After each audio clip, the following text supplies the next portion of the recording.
کمبوجیه دوم پسر کوروش بزرگ سومین شاه هخامنشی بود که به خاطر انتقام خون 12 ایرانی مصر را به خاک ایران پیوند داد.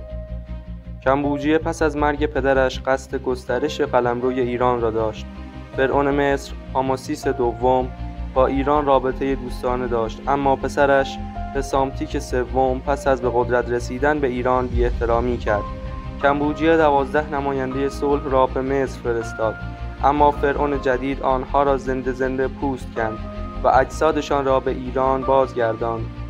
سربازان ایرانی با سپرهایی منقش به گربه، نماد مقدس مصریان، به مصر حمله می کنند. مصریان به خاطر احترام به گربه ها الهه باستد جرأت حمله را نداشتند. ایرانیان پیروز شدند و پسامتیک اسیر شد. مصر به عنوان ساتراپی ایران ضمیمه شد.